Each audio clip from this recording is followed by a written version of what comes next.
In this video, I want to talk about taking the red pill in a sense when it comes to our martial arts training and the best way that we can overcome the very common illusion of grandeur when it comes to the study of martial arts. Stick around.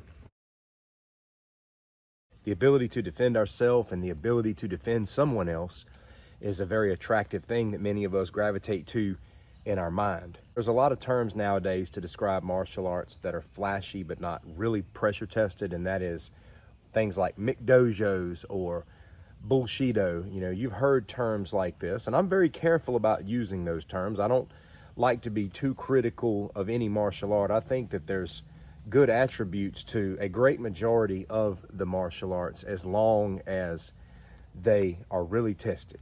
We cannot simulate a real world experience but so much in training, but we have to do our part in getting it as close as possible to know where we really stand with our skill set when we're actually facing an uncooperative individual. This can be trained in every area of the fight, whether it's free space striking, whether it's in clinching, wrestling, and grappling, and weapons. Or to lose to someone better than us, that's ultimately how we're going to get better, and that's how we're going to find out where we really stand. It is a serious red pill when you go from just practicing form and theory with cooperative people to really testing your skill set in an environment where you're really pressure tested and where the person is not just going along with everything that you want to do.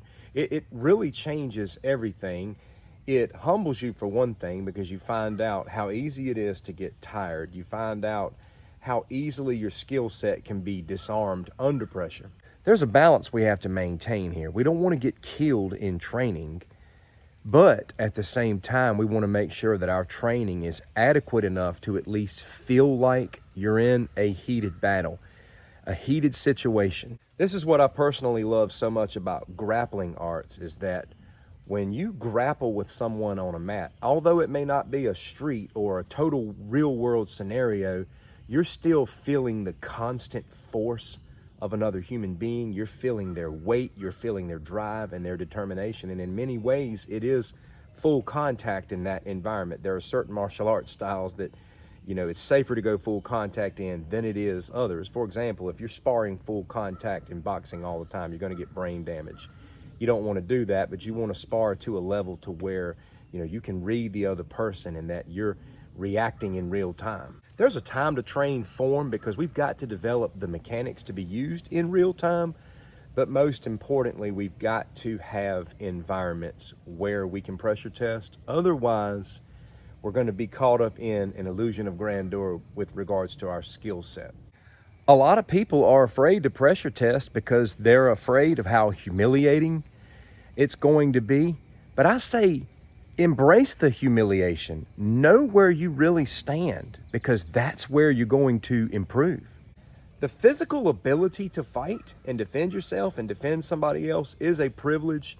It is one of those privileges that can be lost over time with age. And it's also okay to get to the point in life to where you accept the fact that maybe you cannot fight. And one of the ways that you can determine whether or not is the case is through a reasonable amount of testing. There are plenty of people who tested themselves and they were like, this is not for me, I don't have it anymore. And that is okay. That really is okay, because there's not only one way to defend yourself in the world.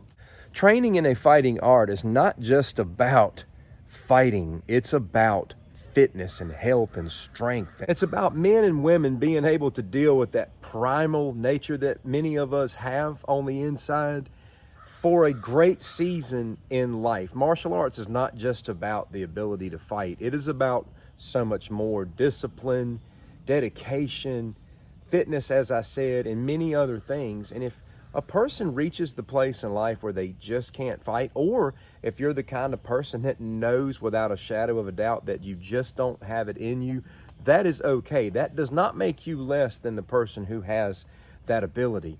But no matter what side of the tracks we're on, we need to make sure that we guard ourselves against this illusion that I'm talking about. I want to mention an organization that I think does a really good job of putting people in a lot of various training situations where they're pressure tested and where it's very close to reality, but safe at the same time. And that is Craig Douglas and ShivWorks and his organization. Brazilian Jiu-Jitsu is a huge pressure tester. Trust me, it's a huge pressure tester. Any type of contact where you're dealing with somebody who's not just standing there and letting you do a million moves. I have really moved away from that. I used to see a lot of value in the simple demonstration of certain things, but time has taught me that the only real way that you can test technique is to see how well it works on a live person who's working against you. So in conclusion, I'm going to summarize everything that I'm talking about by saying that our fighting arts that we study must be pressure tested. Everything from your strikes, everything to your grappling, and the use of weaponry. And I'm talking knives and guns. They make training knives, they make training pistols, and we have to train all of this stuff. We can't just carry it and practice it by ourselves.